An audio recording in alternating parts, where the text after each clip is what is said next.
여행도 여행이지만 아무래도 그 군대 가는 형제의 마음에 큰 힘과 그 위로가 되리라는 그런 마음으로 아마 함께 하셨다고 생각이 되어지는데 너무 그런 그리스도인들이 함께 한다는 것이 얼마나 큰 축복인가 생각이 되고 그 하나님은 정말 그러신 것 같아요. 함께 하는 것을 좋아하시는 분.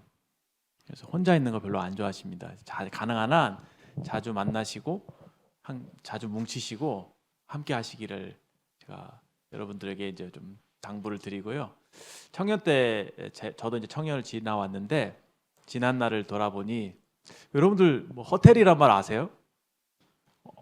그 호텔 뭐 얘기 많이 들었다고 얘기하시는데 그 얘기를 어떤 청년이 저한테 하더라고. 그래서 아 그때가 기억이 나더라고요. 얘기를 듣는데 그때 이제 나 때가 아니라 그때 막 청년회 끝나고도 막 늦게까지 이 맥도날드 모여갖고 그쵸?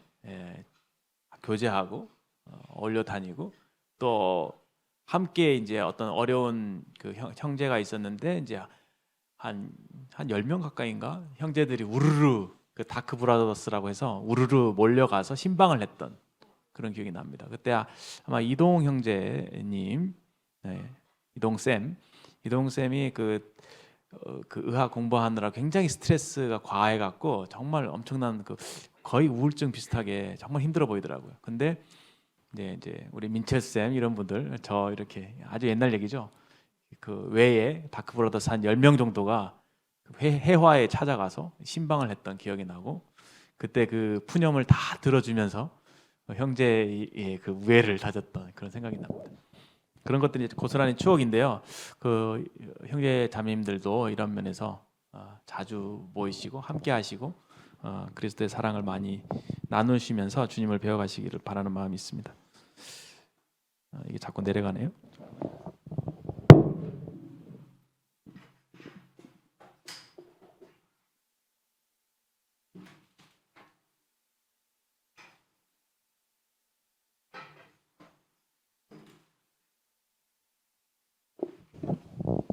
자, 오늘 본문의 말씀은 사도행전 17장입니다.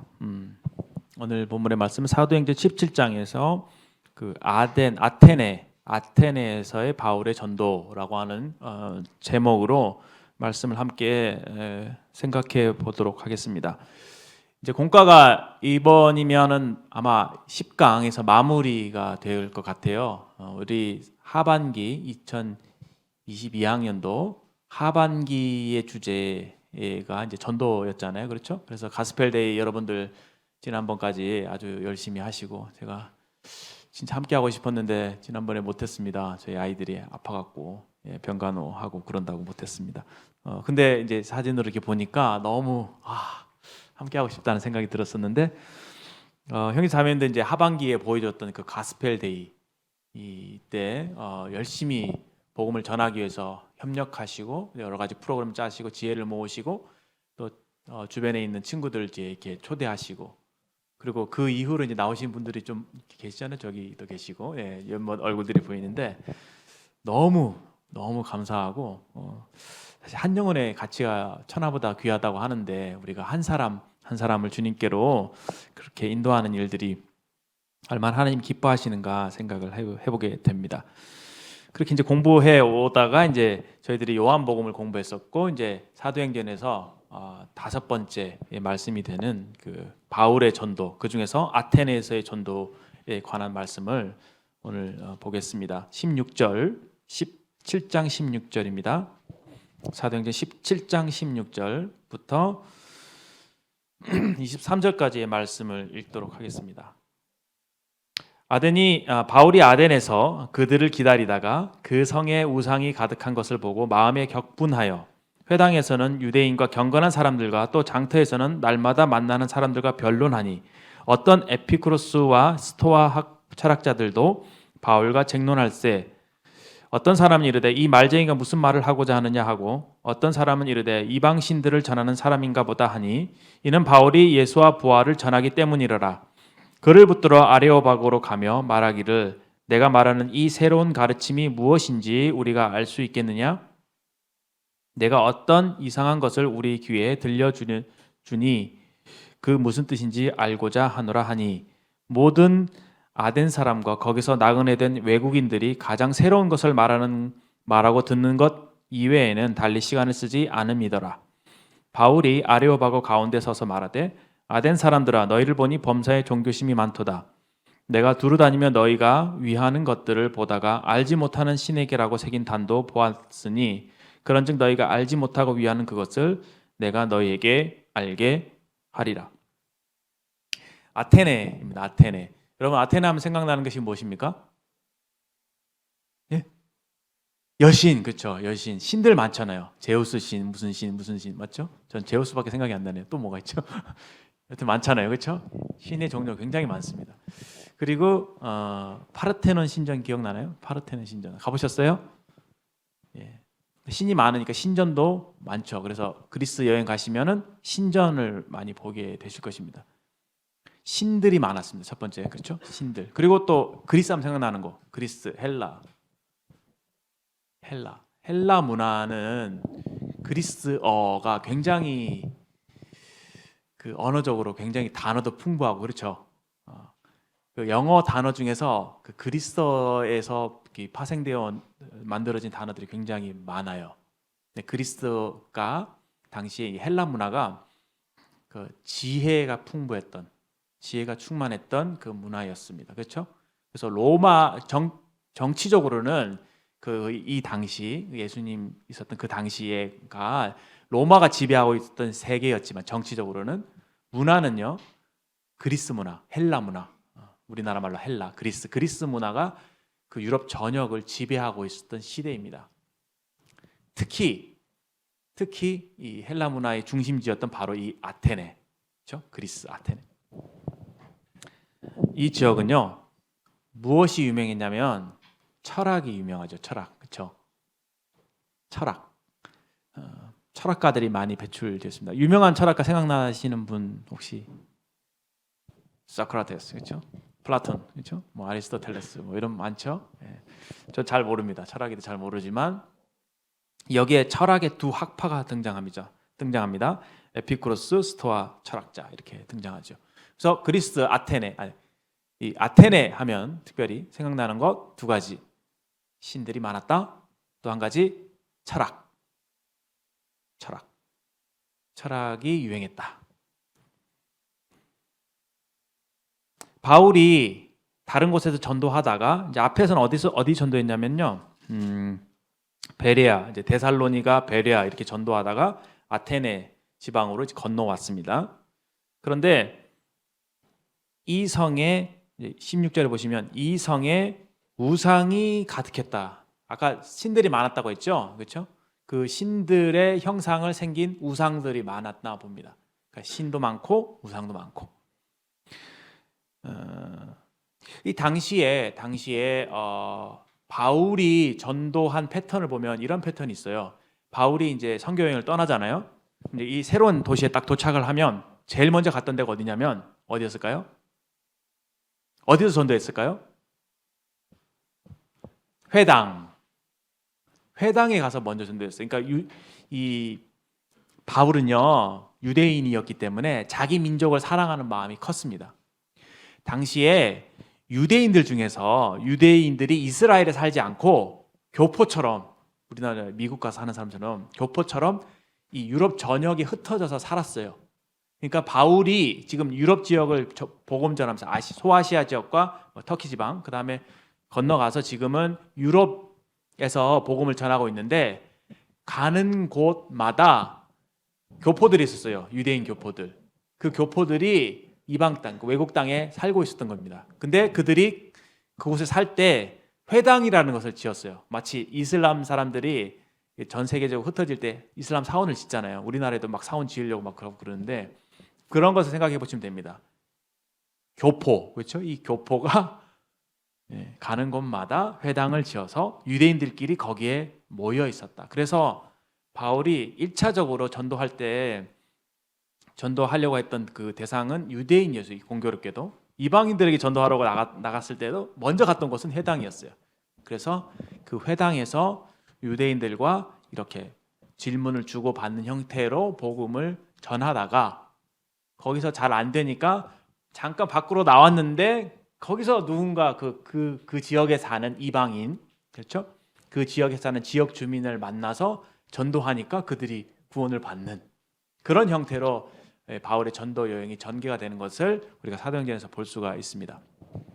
여기도 마찬가지예요. 여기도 아테네에 딱 갔는데 두 부류의 사람이 있었던 겁니다. 첫 번째 부류는 누구죠?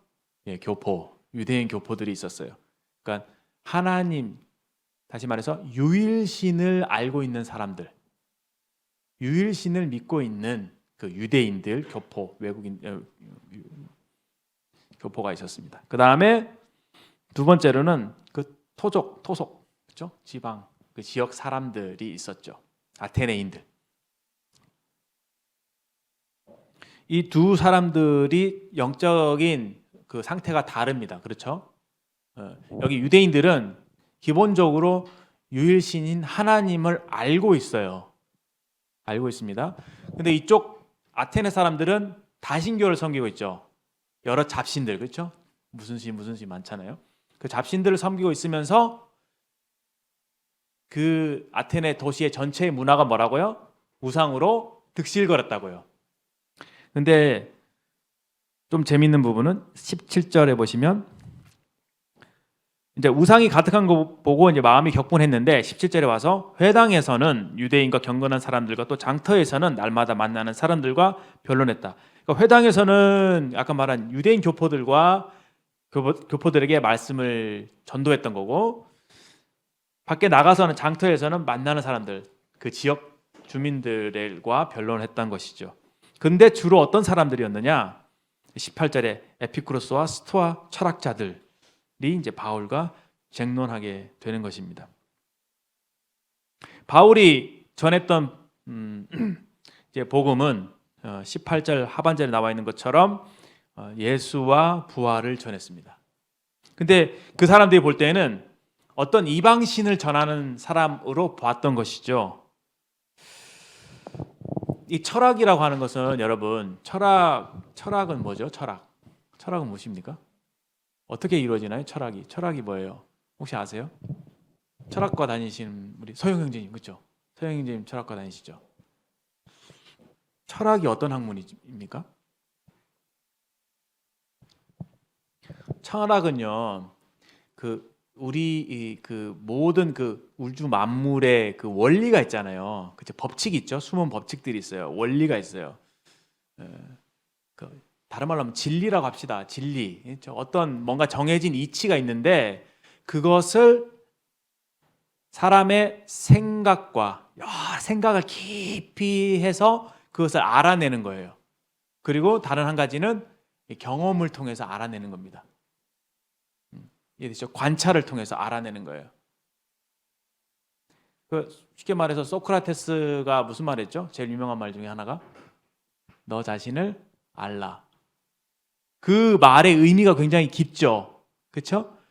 그러니까 인간 관계를 여러 번 경험해 본 것에 의해서 소크라테스 깊이 생각해 보면서 뭔가의 어떤 나름대로 진리를 터득한 거예요. 그래서 그것을 한 문장으로 표현한 게 너 자신을 알라예요. 그렇죠?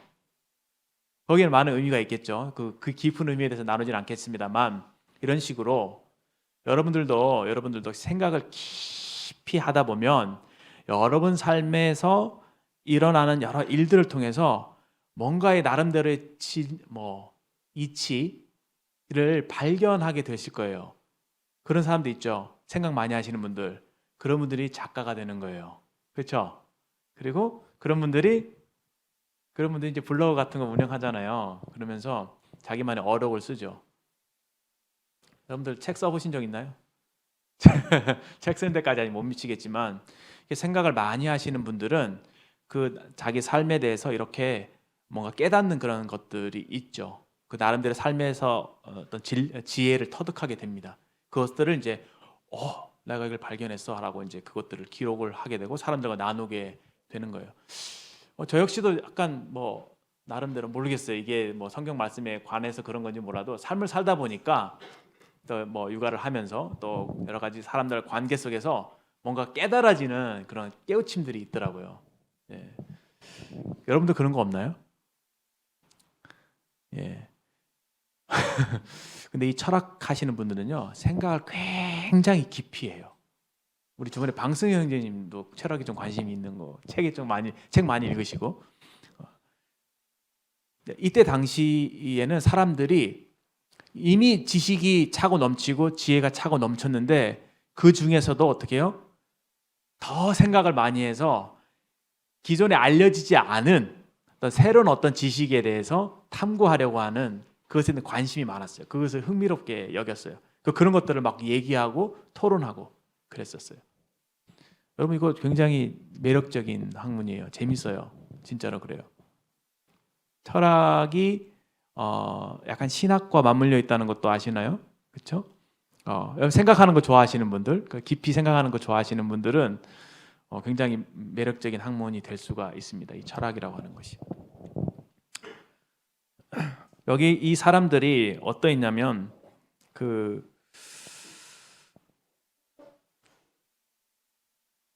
21절에 이런 말씀돼 있죠. 모든 아테네 사람과 거기에서 나그네 된 외국인들이 가장 새로운 것을 말하고 듣는 것 이외에는 달리 시간을 쓰지 않음이로라. 그러니까 오늘날 우리는 뭐 게임도 하고 그렇죠? 카페 가서 수다도 떨고 영화도 보고 여러 가지 많은 삶을 채우는 그런 것들이 많잖아요. 근데 이때 아테네 사람들은요, 새로운 것을 말하고 듣고 토론하는 거죠. 이것 외에 시간을 쓰지 않았대요. 대단하죠. 그러니 철학이 극도로 발전할 수밖에 없었겠죠. 여러분들 뭐 이건 여담이지만 이 성경에 관해서 깊이 이렇게 연구하고 탐구하면서 성경에 대해서 막 엄청나게 불같은 토론을 막 해보세요. 조금 머리가 아플 수도 있지만 뭔가 한 가지 두 가지 뭐 자기가 생각하지 못했던 깊은 것들을 스스로 깨우치게 될 때 그 희열은 대단합니다, 여러분. 예, 이건 여담이고요. 여튼 이 사람들이 새로운 걸 깨우치는 것을 굉장히 좋아했다. 이렇게 기록되어 있습니다. 제가 첫 번째로 보고자 하는 것은 이 전도자 바울에 대해서 주목해 보고자 하는 거고요. 두 번째는 이 아텐 사람들의 영적인 상태, 그렇죠? 그리고 세 번째는 바울이 전했던 메시지가 무엇인가, 세 가지를 보고자 하는 것입니다. 첫 번째, 전도자 바울에서 배울 수 있는 부분은 16절에 나와 있죠. 그가 성의 우상이 가득한 것을 보고 마음에 격분했다라고 되어 있습니다. 격분했다는 것은 분을 품었다, 화를 냈다라는 거죠. 여러분들 화 잘 내시나요? 어떨 때 화가 나나요? 이건 또 여담의 어떤 말씀이지만 화를 제가 생각하니까 저도 예전에 화를 좀 낸 적도 있고 요즘 최근에도 화를 좀 내기는 하는데 화가 언제 나냐면 화를 잘 내는 사람들은요, 제가 관찰한 바에 의하면 기대치가 높은 사람들이 화를 잘 내고, 나 개인으로 봤을 때 어떤 것에 대한 기대가 높으면요, 높을수록 화가 더 많이 나는 것 같아요. 예를 들어서 약속 시간이 됐어요, 그렇죠? 딱 8시였지? 8시에 우리 요 앞에 카페에서 봐. 내 거기서 기다려. 8시에 만나자라고 했어요. 그렇죠? 나는 황원님이 8시에 올 거라고 철떡같이 믿고, 그렇죠? 8시에 오니까 한 10분 전에 가자 해갖고 7시 50분에 가서 기다렸어요. 철떡같이 믿었어요. 그 믿음이 크면 클수록, 그렇죠? 근데 8시에 안 나타났어요.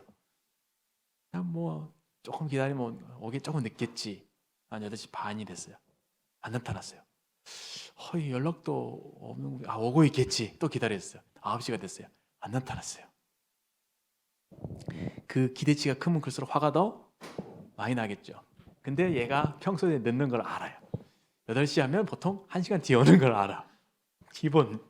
그러면은 이제 안 기다리죠. 그렇죠? 안 기다리고 이제 있으면은 시간 많으니까. 그럼 이제 화가 좀 덜 날 수 있지 않을까. 사람이 기대치가 크면 클수록 이제 화가 나는 것 같아요. 근데 마음에 어떤 여유를 두고 있으면은 줄 수도 있지라고 하는 생각을 가지고 있으면은 조금 덜 할 수 있을 거라 생각이 되어지고, 또 어떤 관계에 있어서 그 사람에게 기대하는 바가 지나치게 크면 사람으로서 어떻게 그럴 수 있어? 당연히 이렇게 해야 되는 거 아니야? 라는 것에 대한 그 믿음 있죠. 그 기대가 너무 크면 클수록 화가 더 많이 나겠죠. 근데 아니야, 사람이니까 그럴 수 있지 라고 생각하면은 충분히 그 화를 절제할 수 있는 것 같아요. 저 경험입니다. 제가 경험상 저를 비춰보니까 그런 것 같았습니다. 그래서 마음에 조금 기대치를 높이기보다는 타인에 대해서는 조금 이렇게 공간을 좀 많이 두시면 좀 급히 화를 내는 데서 좀 피할 수 있지 않을까 생각이 좀 됩니다. 그런데 여기서 이제 바울이 화를 냈는데 무엇 때문에 화를 냈냐면은 우상이 가득한 것을 보고 화를 냈답니다. 우상이 가득한 이건 다른 종류의 화죠. 어떤 화입니까? 의분이라고 하죠. 보통 의로운 분노. 우리 예수님이 성전에 들어가셨을 때 성전에서 막 장사하고, 그렇죠?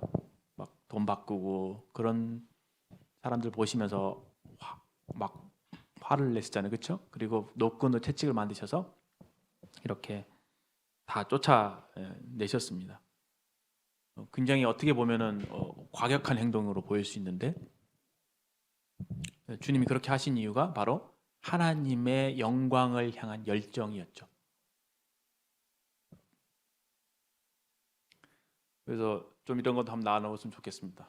난 좀 화를 잘 내는 편인가? 그리고 정말 이런 하나님의 영광을 위해서 의분을 품어 본 적이 있는가 생각을 좀 해볼 필요가 있는 것 같아요. 그리고 얼마나 내가 하나님의 영광에 대해서 열정을 가지고 있는가입니다. 근데 여기서 중요한 부분이 바울이 우상을 보고 뭐 좀 많네, 뭐 당연한 거지라고 생각했던 게 아니라는 거예요. 이방인이니까 아테네는 당연히 이방 도시잖아요. 그러니까 뭐 우상이 있든 말든 뭐 무슨 상관이 있겠어요, 그렇죠? 저희들이 뭐라고 해야 되나, 뭐 사원 같은데, 그렇죠? 절 같은데 가서 화 안 내잖아요. 붙여보고 뭐 화나나요? 그렇죠? 그러지 않잖아요. 막 가서 막 도끼 들고 가서 찍찍 그러지 않잖아요. 근데 우상을 보고 화를 냈다니까요. 좀 이상할 수도 있는 행동인데 화를 냈다고 합니다. 이것은 사실은 단순히 그냥 우상 그것에 대한 것보다는 아마도 그 하나님의 영광과 그 하나님의 영광의 무지한 그 어둠 가운데 있는 사람들의 그 마음 속에 있는 그 우상 숭배, 그렇죠? 하나님이 아닌 다른 것들을 숭배하는, 다른 신들을 숭배하는 그 모습에서 하나님을 대신한 하나님의 입장에서 하나님의 감정을 느끼는 그런 의분이었지 않나 생각이 드는 거죠. 저희가 하나님을 사랑하잖아요. 그러면 이런 감정이 들 때도 있습니다. 그러니까 주님을 모르는 사람들 향해서 불쌍히 여기는 마음도 하나님이 가지신 마음이지요. 그러나 어떤 죄악으로 인해서 초래된 그런 불행들을 보면서 분노를 품는 것도 역시 하나님이 가지신 마음이에요. 그 죄악을 향해서 갖는 분노, 그것도 하나님이 가지신 마음이거든요. 제가 과거에 그런 마음을 조금 품은 적이 있는데, 감정적인 사람은 아니지만 그 동성연애 같은 거 그 죄잖아요, 그렇죠? 근데 그것으로 인해 초래된 인간의 불행, 이런 것들을 이제 보면서 갑자기 마음에 끌어오르는 그런 마음이 생긴 적이 있어요.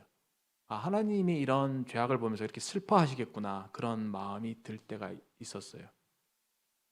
좀 이게 약간 감정적인 부분이긴 하지만 그렇습니다. 여튼 하나님을 사랑하면 사랑할수록 그 하나님의 감정에 이입을 하는 것이고, 그 하나님의 마음을 헤아리는 것이고, 그 하나님의 마음이 내 마음처럼 이렇게 연락이 되게 됐을 때 이와 같은 열정이, 또 이와 같은 감정적인 반응이 나타나게 된다고 이렇게 생각이 됩니다.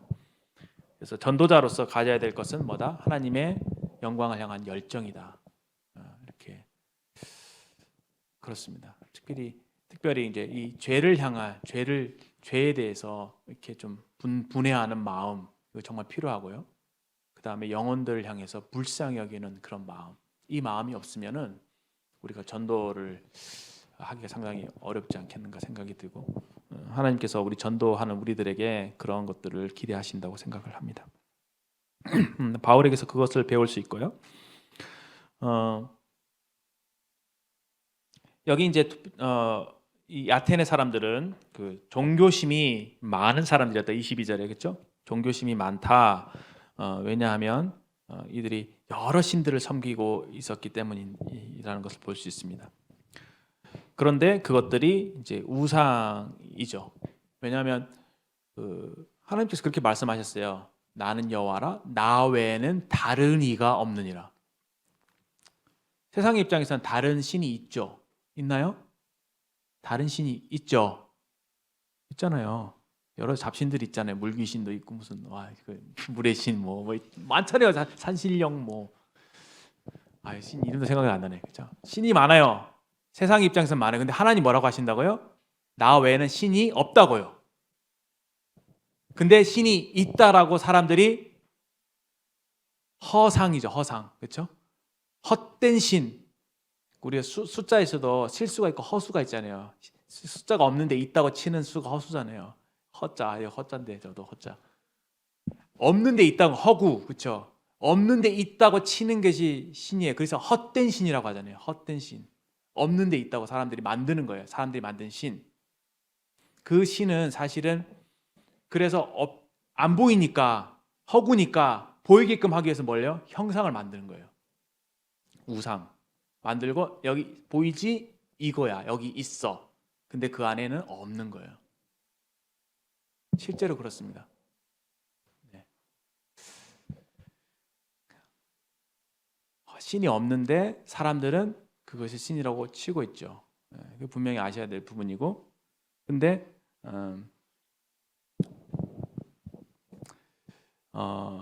그래서 사람들이 그것을 우상을 만들게 되는 건데, 결국은 우상은 사람들의 마음 속에 있는 것이죠. 사람들의 마음 속에 있습니다. 왜 사람들이 우상 숭배에 빠지게 될까요? 그렇죠? 이제 제일 중요한 이유는 제일 기본적으로 알 수 있는 이유는 23절에 나와 있는, 여기 보면 바울이 이런 말합니다. 내가 두루다니며 너희가 위하는 것들을 보다가 알지 못하는 신에게라고 새긴 단도 보았으니 그런즉 내가 너희가 알지 못하고 위하는 숭배하는 그것을 내가 너에게 알게 하리라. 이제 바울이 이제 전도한 그 스킬이 뭐냐면은 딱딱 다니다가 그 어떤 연결고리가 될 만한 그런 것을 발견했어요. 딱 보니까 어떤 우상이 이런 게 있는데 거기에 알지 못하는 신에게라고 하는 어떤 단에 그 글자가 새겨져 있는 거예요. 이 단은 알지 못하는 신에게 제사하는 단이구나, 이렇게 된 거죠. 그걸 보고 이제 딱 그 힌트를 얻어서 알지 못하는 신에게라고 적은 거 봤는데 내가 그 알지 못하는 신을 너에게 알려주겠다라고 하면서 그들의 흥미를, 관심을 끈 겁니다. 사실 이들이 헛된 신을 숭배할 수밖에 없었던 이유는 알지 못해서이죠, 그렇죠? 알지 못해서입니다. 알지 못해서. 이방 사람들은 알지 못해서 이렇게 섬기게 되는데, 사람들은 왜 우상 숭배에 빠지게 될까? 여기 이제 아테네 사람들뿐만 아니라 또 누가 있었다고요? 유대인들이 있었다고요. 유대인들과 쟁론했다고 했죠. 그 유대인들이 정말 하나님을 참되게 섬기고 있었는가라고 했을 때 역시나 어떤 엄밀한 면에 봤을 때는 그러지 못했다는 것도 생각해 볼 수가 있겠죠. 사실 역사적으로 봤을 때 이스라엘 백성들이 우상 숭배했던 시간이 더 많죠. 그렇죠? 다른 신들을 섬기고 또 우상을 섬겼던 시간들이 많습니다. 대표적인 예로 이스라엘 백성들이 애굽에서부터 나왔잖아요. 나와서 광야로 하나님께서 인도하셨어요. 근데 광야에서 그 시내산에 도달했을 때 모세가 하나님의 말씀을 받으러 올라가죠. 40일인가요? 그 시간이 더디니까 이스라엘 사람들이 어떻게 합니까? 금송아지를 만들죠. 출애굽한 지 불과 몇 년, 얼마나 시간이 지나지 않았는데도 불구하고 바로 금송아지를 만듭니다. 왜 그랬을까? 왜 사람들은 우상 숭배에 빠지게 될까? 이게 굉장히 중요한 질문이죠. 왜냐하면요, 하나님께서 우리가 원하는 것을 주시지 않기 때문에 그렇습니다. 원하는 것을 주시지 않기 때문에 우상 숭배에 빠지는 거예요. 이스라엘 백성들에게 만약에 아무런 기근이나 아무런 삶에 어려움이 없다면은 계속 하나님을 그대로 잘 섬겼을 거예요. 그런데 계속 시간이 거듭할수록 하나님께서 이스라엘 백성들을 다루시는데 그들에게 기근이 오기도 하고 그들의 삶에 어려움들이 찾아오게 되는 것이죠. 그때 그들은 그러한 불편함이 싫은 거예요. 그래서 하나님보다는 다른 우상에게 제물을 바치고, 그렇죠? 나름대로 지극정성을 다해서 자신이 원하는 것을 얻고자 하는 겁니다. 그래서 사람들의 마음 중심에는 다 이런 우상 숭배가 있죠. 그러니까 나를 위해서 신을 만드는 거예요. 여기 아테네에 있는 여러 신들은 무슨 신 다 있죠, 그렇죠? 제가 신들의 이름 잘 모르겠지만 성경에 나오는 신들 중에서 뭐가 있나요? 바알, 그렇죠? 바알은 풍요의 신이거든요. 신의 용도가 뭐라고요? 이 신에게서 우리는 풍요를 얻고자 하는 거예요. 그렇죠? 재물을 많이 얻으려고, 풍부한 곡식을 얻으려고, 풍부한 소산을 내게 하려고 이 바알이라고 하는 신을 이용하는 거며, 그러니까 신에게 뭐가 있다고요? 용도가 있다고요. 각 신마다 용도가 있습니다. 인간의 어떤 필요 때문에 그 필요를 충족시킬 수 있는 어떤 절대적인 그 허구적인 힘, 그것을 사람들이 신이라고 칭하고 거기에 있는 우상을 만드는 것이죠. 우상은 이와 같습니다. 그리고 아세라 목상도 그렇잖아요. 예? 자녀를 낳는 것이 굉장히 그때 당시 미덕이었는데 자녀를 못 낳으니까 낳아도 계속 죽고 그러니까 그런 것들에 대해서 마음의 피로를 느끼죠. 불편함을 느끼죠. 그래서 하나님께 구한다고 해서 하나님이 허락하시나? 그렇지도 않아요. 그런 것을 경험하다 보니까 차라리 블레셋 사람들이 섬기는 아세라 목상 데리고 와서 여기다 빌면은 우리에게 자식을 많이 낳아주겠지 하면서 그렇게 우상을 드리게 되는 것이죠. 하나님께서 우리의 삶에 결핍을 허락하십니다. 잘 생각해 보세요. 광야에서 이집트에서 그들을 구출해내서 바로 가나안의 풍부한 땅으로 들이셨다면은 그들이 우상 숭배에 빠졌을까요? 안 빠졌단 말이에요. 근데 어디로 가요? 광야로 갔죠. 광야는 부재의 공간, 결핍의 공간이거든요. 없는 데예요. 그러니까 하나님의 축복이 안 보이는 공간이라고요. 우리 삶에 그래요. 사실 하나님 섬긴 다음에 좀 잘 되면은 누가 하나님을 배반하겠어요. 근데 사실은 우리 삶에 어려움이 찾아오거든요. 결핍이 찾아오고 힘든 거 어려움이 찾아오는데 기도한 대로 다 되나? 그렇지 않아요. 우리 하나님 그런 분이 아닙니다. 그래서 때로는 사람들이 하나님과 거래를 하려고 하죠. 딜을 하려고 하죠. 하나님 제게 이거 정말 필요한데 이거 주시면 제가 어떻게 할게요. 하나님 이거 안 주시면 제가 삐질 거예요. 이렇게 하나님 협박하기도 하고 거래하기도 하고 그렇습니다. 근데 하나님 그걸 모르실까요? 아세요. 근데 하나님은 정말 우리를 사랑하시기 때문에 우리가 하나님이 주시는 그 선물보다도 하나님께 관심을 두기를 원하시는 거죠. 그렇죠? 그리고 그러한 부재의 상황 속에서도 하나님을 끝까지 신뢰하고 의지하는지를 보고자 하시는 거죠. 하나님은 우리를 사랑하시기 때문에 우리와의 그 인격적인 관계 속에서 우리가 하나님을 사랑하는 데 있어서 잘하기를 바라시고 또 하나님을 믿는 데 신뢰하는 일에 있어서도 잘하기를 바라십니다. 그렇죠? 그리고 이스라엘 백성들도 사실은 광야에서 그런 목적으로 광야에서 그들을 다루셨던 거예요. 그런데 삶의 결핍이 찾아오니까 어떻게 해요? 바로 하나님을 기다리고 하나님 끝까지 신뢰하고 기다리고 인내하기보다는 어떻게 우상을 숭배해 와서 내 나름대로 힘과 방식으로 그 문제를 해결해 보려고 하죠. 그게 이제 우상 숭배 모습으로 나타나는 것입니다. 그러니까 결국은 우상에는 뭐가 있느냐? 그 배후에 자기 자신이 있는 거예요. 탐심이 우상 숭배라고 하잖아요, 그렇죠? 왜 우리가 예를 들어서 돈을 사랑하지 말라 그러잖아요. 돈을 사랑한다는 것은 탐심이거든요. 재물을 많이 쌓아두려고 해요. 저도 그러고 싶은 마음이 있어요. 속에 있어요, 정말 있어요. 그래서 뭐 잔고가 넉넉하고 예를 들어서 뭐 집이 있고 그러면은 내가 살아가는 데 있어서 경제적인 어떤 궁핍이 당했을 때에 다가오는 그 공포감 이런 거 두려움 이런 것이 없이 근심 걱정 이런 거 없이 일단 저쪽에 있는 거 있으니까 그거 빼다가 쓰고 살면은 얼마나 편해요. 그래서 그런 것들을 딱 내 뒤에 이렇게 비치해 놓고 거기에 기대고 싶은 거예요. 그것이 이제 어떤 사람이 재물을 쌓는 그런 탐심이라고 하는 그런 형태의 우상숭배가 나타나게 되는 거죠. 그 제 마음의 중심에 있어요, 그런 것들이. 근데 하나님 뭐라고 어떻게 저를 다루시냐면요. 그 광야, 결핍의 상태. 하나님을 의지하지 끝까지 붙들지 않고는 살 수 없는 살아남을 수 없는 그 상태까지 내모시는 거예요. 그래서 정말 하나님만 신뢰하는지 하나님만 의지하는지를 보시는 거예요. 여러분들 정도의 차이는 있지만 하나님이 그걸 다루신다고 봐요. 저는 그렇게 믿어요. 형제자매들 비록 청년이시지만 제가 관찰한 바에 의하면 많은 경우에 입시를 치르면서 한번 하나님께서 다루심을 받더라고요. 맞나요, 제 말이? 예. 나 공부 열심히 했어요. 잘 될 것 같았어. 어디 저기 내가 원하는 데 갈 것 같았다니까요. 근데 하나님 그걸 허락지 않으세요. 이상하게.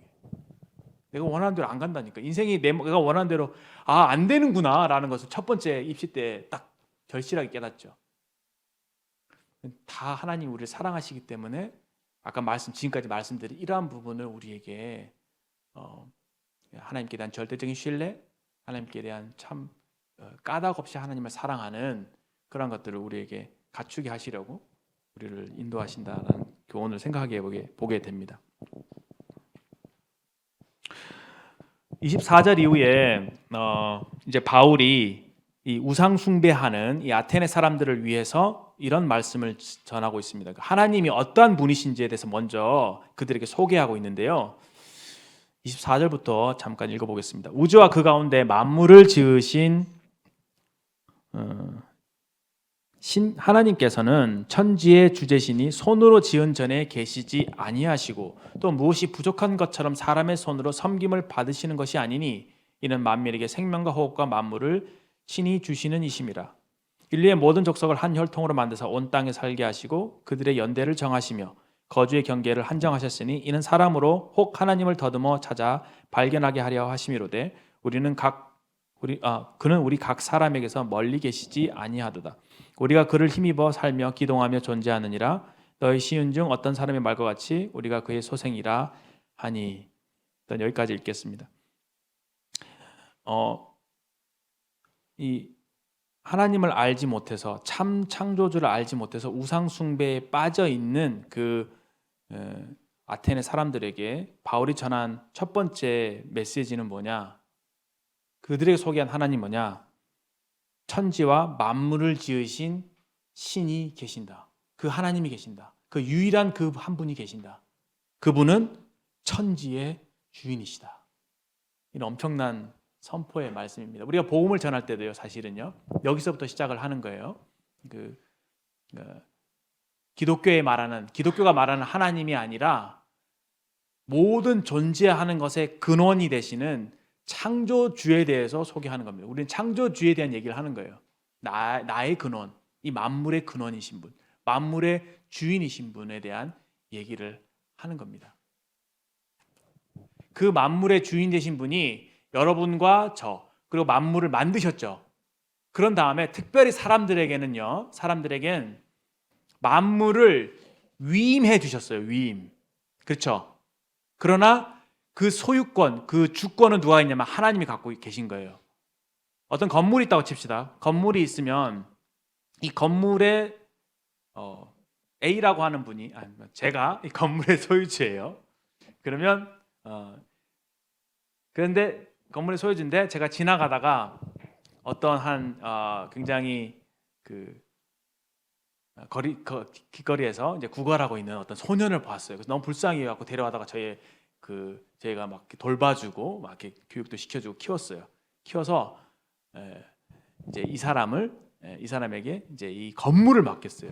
제가 막 예를 든다면 맡겼어요. 그래서 야, 내가 이 건물 내가 너한테 맡겨줄게. 그래서 이 건물에 있는 거 네가 다 써도 되고 여기 있는 거 마음껏 누리고 마음껏 쓰고 해도 돼.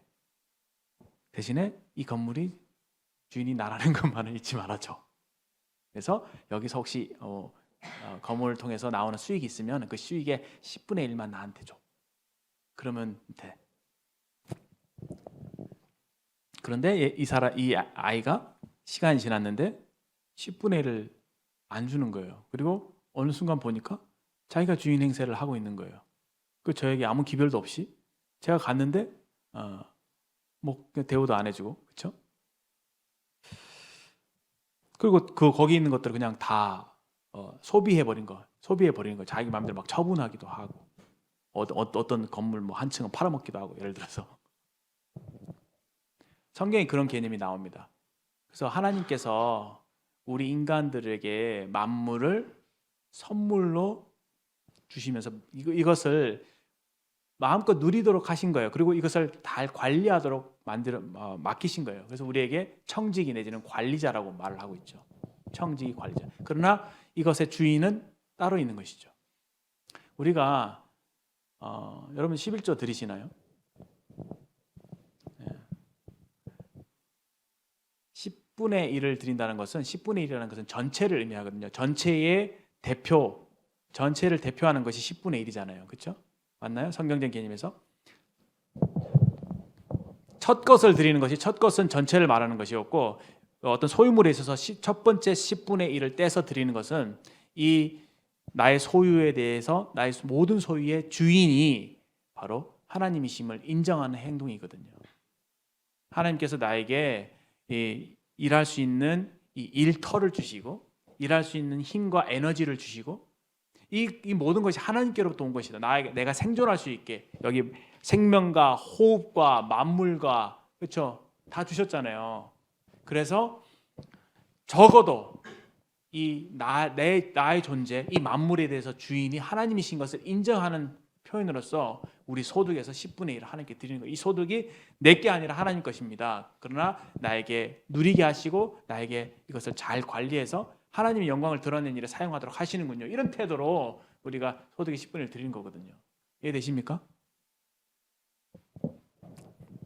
이게 위임과 이제 권리라고 하는 것이죠. 위임, 그렇죠? 하나님께서 우리에게 만물을 위임해 주셨어요. 그런데 사람들은 그 하나님의 존재를, 여기 특별히 이방인들은 알지 못했다는 것입니다.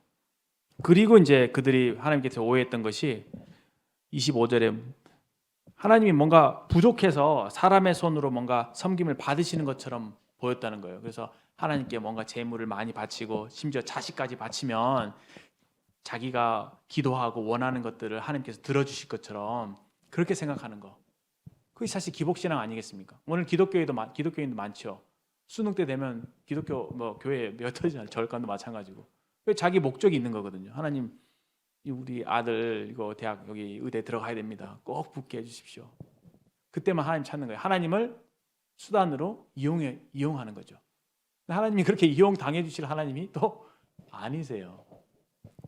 하나님 정말 인격적인 분이시고 정말 우리와 인격적인 사귐을 나누기를 원하시는 분이십니다. 그래서 우리가 하나님을 수단으로 대하는 것이 아니라 하나님 목적으로 대하기를 바라시는 거예요. 그게 참된 신앙이죠. 근데 오늘날 기복 신앙은, 그렇죠, 하나님을 자신의 목적을 위해서 이용하는 그런 형태. 그것이 바로 우상 숭배인지 모르고 그렇게 하나님을 대하고 있습니다. 그러나 하나님은 우리의 그 이해관계에 좌우되는 분이 아니라 25절의 하반절에 있는 것처럼 만민에게 생명과 호흡과 만물을 그냥 주시는 분이라고요. 하나님은 모든 걸 다 갖고 계신 분이에요. 그분은 부자예요. 그분은 주는 게 더 좋고 주는 것으로 기뻐하시는 분이에요.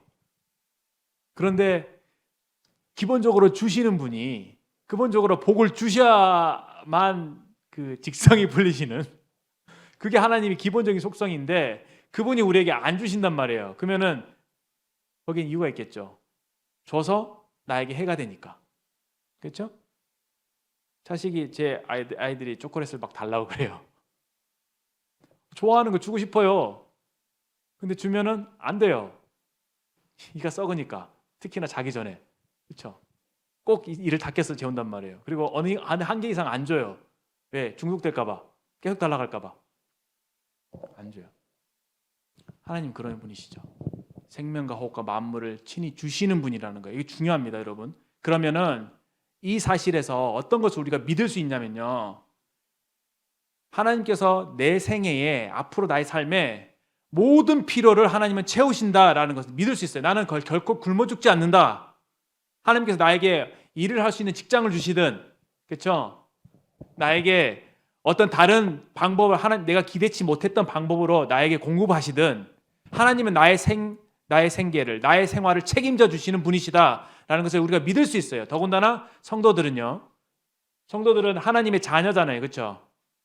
하나님의 자녀입니다. 하나님의 자녀, 아들을 아끼지 아니하시고 우리 모든 사람을 위해 내주시니가 어찌 그 아들과 함께 모든 것을 은혜의 선물로 주시지 않겠느냐? 생각해봐라. 아들도 안 아끼셨는데 너희한테 뭘 아까워하시겠느냐? 다 주고 싶어 하신다니까. 그런데 왜 안 주시느냐? 안 주시는 게 더 좋은 거니까. 뜻이 있으시니까.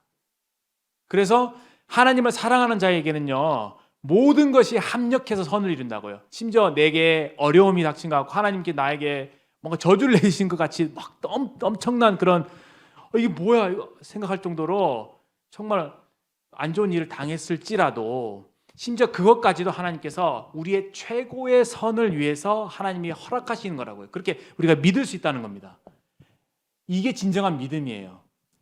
참된 믿음은 내가 원하는 대로 되지 않을 때, 그렇죠? 나에게 시련이 찾아올 때, 고난이 찾아올 때, 하나님께서 나에게 결핍을 허락하실 때, 그때도 하나님을 끝까지 신뢰할 수 있는 것. 아들을 아끼지 않으셨는데 그렇게 나를 사랑하신 하나님이 나를 사랑하시기 때문에 이 어려움도 주셨겠지라고 믿는 거예요. 아까 주가 보이신 생명의 길, 그렇죠? 욥의 고백 찬양 됐죠? 나를 달려라신 후에 내가 정금같이 나오리라. 그거예요. 그리스도인의 시련을 바라보는 그 시각은요. 아, 주님이 내 정금 만들어 주시려고 이런 시련을 주시는구나. 그래서 모든 것을 합력하여 선을 이루시는 그 하나님에 대한 절대적인 신뢰를 가지고 그런 시련 속에서 낙심하지 않고 기뻐하는 것이 기뻐할 수 있는 겁니다. 감사할 수 있는 거죠. 그럴 때 우리가 하나님께 대한 믿음이 성장하고 하나님께 사랑이 찐이 되는 겁니다. 아브라함의 예를 들어보세요. 아브라함이 엄청난 시련을 많이 받았죠. 100세의 아들을 얻었어요. 이제 끝이에요. 이제 여기까지.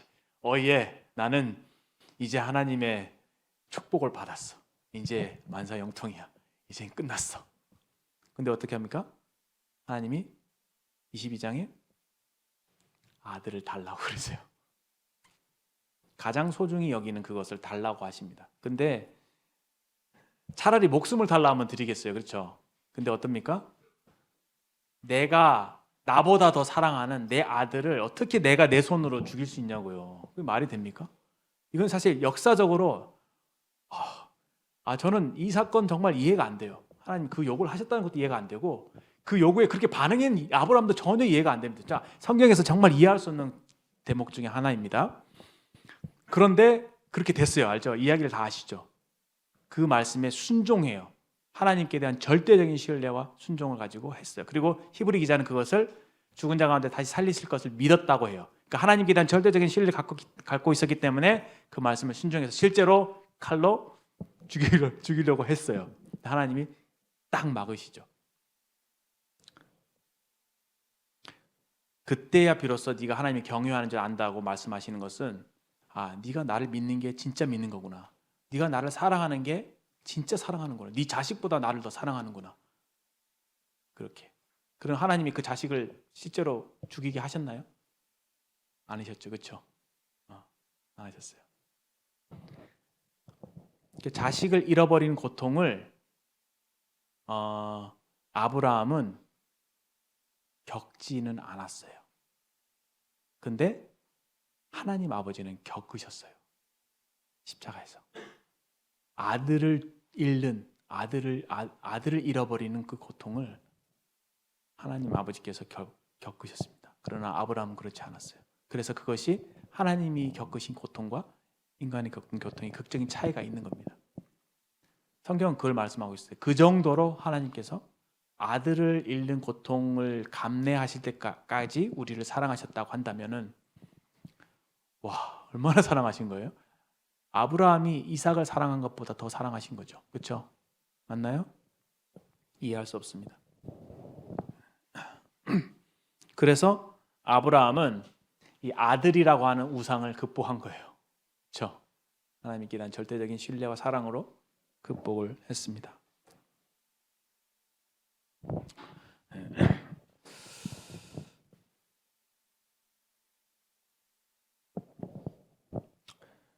그런 하나님을 소개하고 있고 26절에 하나님은 또 온 인류를 한 혈통으로 만드셔서 온 땅에 살게 하셨다. 여러분과 저를 땅에 살게 하셨다라고 말씀하시고 그들의 연대를 정하시며 거주의 경계를 하셨다. 그러니까 내가 내 인생이 몇 월 며칠에 태어나서 몇 월 며칠 죽는 거 우리 결정 못하죠. 그렇죠? 내가 원치 않는 날에 태어나서 원치 않는 가정에 태어나서 원치 않는 삶을 살다가 원치 않는 시간에 나도 모르는 시간에 가잖아요. 그 인간의 그 시간과 공간을 정하시죠. 대한민국 태어나고 싶어서 태어난 사람 있습니까? 놀랍죠. 하나님이 여러분들 각각에 대해서 그 시간을 정하신 거예요. 장소를 정하시고. 그래서 우리의 만남이 우연이 아닌 거예요. 대단한 확률로 여러분과 제가 이렇게 여기 만난 겁니다. 하나님의 뜻이 계획이 있으신 것이죠. 이는 27절에 혹 하나님을 더듬어 찾아 발견하게 하심이로되 그는 우리 각 사람에게서 멀리 떠나 계시지 아니하도다. 그러니까 여러분 이거 믿으셔야 되죠. 믿어야 됩니다. 하나님께서 우리 각 사람에게서 멀리 떠나 계시지 않고 가까이 계신다. 그래서 정말 우리가 하나님을 더듬어 찾을 수 있게 하셨다는 거예요. 그래서 내 마음이 하나님을 향해 열려 있으면 그분을 간절히 구하면 언제든지 만날 수 있도록 해 주셨다. 로마서에는 그렇게 되어 있죠. 하나님을 알만한 것을 저희 속에 보임이라. 주께서 그것을 보이셨습니다. 어떤 면에서 우리가 이 만물을 보거나 우리 자신을 들여다봐도 아까 철학 얘기했죠. 철학도 마찬가지. 깊이 생각하다 보면 하나님이 계신 것까지 도달할 수가 있어요. 철학은요, 아까 말한 관찰적인 경험과 그렇죠? 그 다음에 이성을 통해서 지식을, 진리, 이치를 발견하는 거라고 했잖아요. 근데 우리가 갖고 있는 진리는 무엇입니까? 이 성경 말씀이죠. 이미 하나님께서 진리를 우리에게 계시해 주신 것을 우리가 받아서 알게 되는 거예요. 놀랍죠? 그 차이가 있는 거예요. 그래서 우리가 전하는 이 복음이 우리가 인간이 만들어낸 것이 아니라 하나님께서 주신 것을 우리가 받아서 전달하는 거니까 얼마나 신령한 거입니까? 그렇죠? 얼마나 영광스럽습니까? 그게 세상 철학과 하나님의 진리의 말씀이 다른 것이죠. 28절에 우리가 그를 힘입어 어제 지난번 말씀처럼 힘입어 산다고 그렇죠? 살며 기동하며 존재하느니라. 우리의 존재 자체가 하나님께 의존되어 있다라고 말씀하고 계시고 어떤 사람의 말같이 우리가 그의 소생이라 우리가 그분의 자녀들인 것이죠. 그리고 이제 이 하나님께서 주시는 메시지가 있어요. 이제 하나님에 대한 소개가 지금까지 있었다고 한다면은 30절에 이렇게 기록되어 있죠. 알지 못하던 시대에는 하나님이 간과하셨거니와 이제는 어디든지 사람에게 다 명하사 회개하라 하셨으니 사람에게 회개하라고 하는 명령은요. 회개하라는 말씀은 명령이라고 합니다. 어디든지 모든 사람들에게 주시는 명령이 회개하라, 돌이키라고 하는 것이죠. 돌이키라. 인간의 그 원죄라고 보통 하죠. 인간의 기본적인 죄는 뭐냐면은 결국 하나님께 반역한 겁니다. 자기 중심성이 죄의 근본이잖아요. 그러니까 내가 내 삶의 주인이 돼서 살다 보니까 그 뿌리의 결과로서 여러 가지 죄악된 열매들을 맺는 거죠. 저희가 마음에 하나님 두기를 싫어하는 거, 내가 내 삶의 주인이 돼서 살아가는 거, 그게 근본이거든요. 자기중심성. 진정한 회개라고 하는 것은 이 자기중심성을 버리고 하나님께 대한 믿음으로 사는 것입니다. 다시 말씀드릴게요. 하나님께서 우리 각 사람에게, 그가 그리스도인이든 아니든 진정으로 원하시는 뜻이 무엇이냐면요, 하나님을 믿는 믿음으로 사는 거예요. 하나님을 믿기를 원하십니다. 그렇게 살고 계십니까? 하나님을 사랑하면서 살기로 하는 거예요. 하나님을 사랑하면서 살고 하나님을 믿음으로 살기를 원하시는 거예요. 그게 그 믿음이라고 하는 단어가 어떤 면에서 죄와 반대되는 반대말이라고 볼 수가 있어요. 죄는 자기중심성, 나 믿고 사는 거, 내 생각대로 사는 거, 하나님 없이 내 마음대로 사는 게 죄라고 한다면은, 하나님 정말 우리에게 원하시는 것은 하나님 없이 선하게 사는 게 아니라, 그렇죠? 하나님을 믿는 믿음 가운데 살기를 바라시는 겁니다. 거기까지 이르지 못한 것은 다 하나님의 영광에 이르지 못하는 거예요. 왜? 여러분과 저의 주인이 하나님이시니까. 근데 하나님이 그것을 우리에게 명령하시지만 우리의 마음을 강제로 끌고 가시지 않으시죠. 그래서 성경 말씀에 이런 걸 기록하시면서 저 같은 사람, 또 여러 많은 사람들 통해서 하나님의 메시지를, 하나님의 명령을 전파해 주시는 거예요. 사실은 우리가 다른 하나님 알지 못하는 사람들에게 전해야 될 메시지도 이것입니다. 죄에 대해서, 심판에 대해서, 회개에 대해서 말을 할 수밖에 없죠. 여기 보시면 31절에 이는 정하신 사람을 하여금 천하의 공의를 심판하는 날을 작정하시고, 그렇죠? 하나님께서 심판을 작정하셨다. 언젠가 하나님께서 그만 인내하실 때가 옵니다. 지금도 계속 참고 계시는 거죠. 인내하고 계시고 인내하고 계시고 또 인내하고 계시는데, 언젠가 하나님께서 그 인내가 끝이 날 때가 와요. 그때가 심판의 때인 거예요. 사람들은 하나님의 심판이 더디 있으니까 죄를 지어도 별로 하나님께서 관여하시지 않는구나라고 생각하는 거예요. 오래 참으신지는 모르고.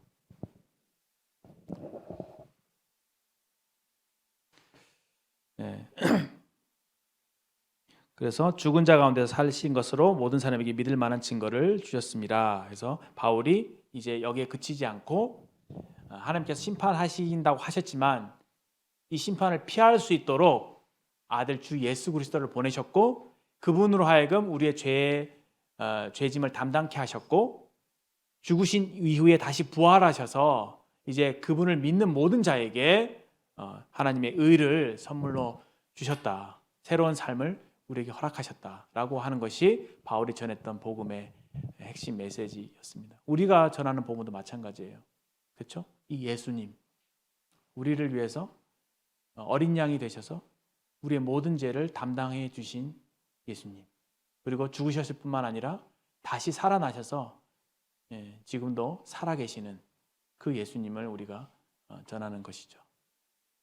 그래서 여기까지 해서 오늘 말씀을 마무리 짓도록 하겠습니다. 우리 지금까지 이제 물론 다음번에 그 마무리하시는 말씀을 또 하실지는 모르겠어요. 공과가 10강까지 해서 끝이 나게 되는데, 여러분들 지금까지 이제 복음을 이렇게 배우시고 또 이렇게 전하시는데 많이 힘써 주셨고, 또 가스펠 데이나 이런 것들을 통해서, 활동들을 통해서 주변의 영혼들에게 이렇게 관심을 많이 가져 오셨는데, 앞으로 우리 삶이 이런 것들이 준비가 좀 되어 있었으면 좋겠다 생각이 들고, 그래서 그냥 살지 않고 주변에 있는 사람들, 만난 사람들을 대할 때 좀 이런 바울과 같은 심령, 또는 선교사적인 시각으로, 또 전도자의 마음으로 주변에 있는 사람들을 대하고 이런 전도와 이런 것들에 관심을 가지고 기도하는 우리 청년회가 됐으면 좋겠다는 생각이 듭니다. 함께 기도하고 마치도록 하겠습니다.